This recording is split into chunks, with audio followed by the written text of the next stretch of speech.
Madam ಒಂದು ನಿಮಿಷ ಗಾಡಿ ನಿಲ್ಸಿರ, ಒಂದು 2 ನಿಮಿಷ ಮಾತಾಡಬೇಕು. ಹಾಂ ಓಕೆ ಮೇಡಮ್.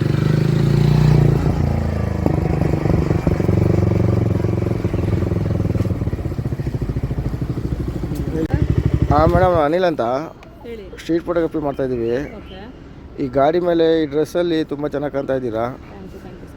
ನಿಮ್ಮದು 4 ಫೋಟೋ ತೆಗೆದು ನಮ್ಮ ಇನ್ಸ್ಟಾಗ್ರಾಮಲ್ಲಿ ಅಪ್ಲೋಡ್ ಮಾಡೋಣ ಅಂತ. ನೀವು ಸ್ಟ್ರೀಟ್ ಫೋಟೋಗ್ರಫರಾ ಸರ್? ಓಕೆ ಸರ್, ಆಯಿತು. ಮೇಡಮ್ ನಿಮ್ಮ ಹೆಸರು? ನನ್ನ ಹೆಸರು ಅರ್ಪಿತಾ ಅಂತ. ಏನು ಮಾಡ್ಕೊಂಡಿದ್ದೀರಾ? ನಾನು ಇಲ್ಲೇ ಮೆಟ್ರನಲ್ಲಿ ವರ್ಕ್ ಮಾಡ್ತೀನಿ ಸರ್. ಫ್ರೀ ಟೈಮಲ್ಲಿ ಏನೋ ಲಾಂಗ್ ಡ್ರೈವ್ ಹೋಗ್ತಾ ಇರ್ತೀರಾ? ಹೌದೌದು ಸರ್, ಲಾಂಗ್ ಡ್ರೈವ್ಗೆ ಅಂತಲೇ ತೊಗೊಂಡೆ, ರೀಸೆಂಟಾಗಿ ತೊಗೊಂಡೆ ಬೈಕು. ಹೋಗ್ತಾ ಇರ್ತೀನಿ, ಅರ್ಲಿ ಮಾರ್ನಿಂಗ್ ರೈಡ್ಸ್ ಆ ಥರ ಎಲ್ಲ ಹೋಗ್ತಾ ಇರ್ತೀನಿ. ಏನು ಮೇಡಮ್, ಒಂದೇ ಒಂದು ಸೀಟ್ ಆಯ್ತಲ್ಲ ಮೇಡಮ್, ಬೇರೆ ಕುಣಿಸ್ಕೊಂಡು ಹೋಗೋ. ಇಲ್ಲ, ನನಗೆ ಇದೇ ತುಂಬ ದಿನದಿಂದ ಡ್ರೀಮ್ ಇತ್ತು, ಇದೇ ಬೈಕ್ ತೊಗೋಬೇಕು ಅಂತ ಹೇಳಿ, ಸಿಂಗಲ್ ಸೀಟು. ನಾನು ನಿವಿನ್ ಪೌಲಿದು ಪ್ರೇಮ ಮೂವಿ ನೋಡಿಬಿಟ್ಟು ಅಲ್ಲೇ ಡಿಸೈಡ್ ಮಾಡ್ಕೊಬಿಟ್ಟೆ, ಈ ಥರ ಸಿಂಗಲ್ ಸೀಟರ್ ತೊಗೋಬೇಕು ಅಂತ. ಅದರಲ್ಲೂ ಜಾವಾ ವಿಂಟೇಜ್ ಸ್ಟೈಲು ತುಂಬ ಇಷ್ಟ ಆಯ್ತು ನನಗೆ ಈ ಬೈಕ್ ತೊಗೊಂಡು. ಇವಾಗ 1 ಮಂತ್ ಆಯಿತು ತೊಗೊಂಡು. ಮೇಡಮ್, ಈಗ ನಿಮ್ಮ ಬಾಯ್ ಫ್ರೆಂಡ್ ಏನೋ ಕುಣಿಸ್ಕೊಂಡು ಹೋಗ್ಬೇಕು ಅಂದರೆ ಹೆಂಗೆ ಮಾಡ್ತೀರಾ?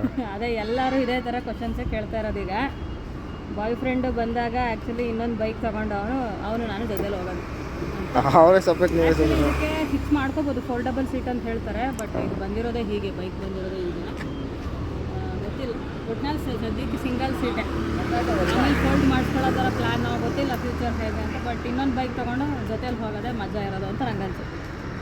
ಓಕೆ ಮೇಡಮ್, ಇನ್ನು ಒಂದು 4 ಫೋಟೋ ತೆಗೆದು ಇನ್ಸ್ಟಾಗ್ರಾಮಲ್ಲಿ ಅಪ್ಲೋಡ್ ಮಾಡೋಣ. ಓಕೆ ಸರ್, ಆಯಿತು. Okay madam.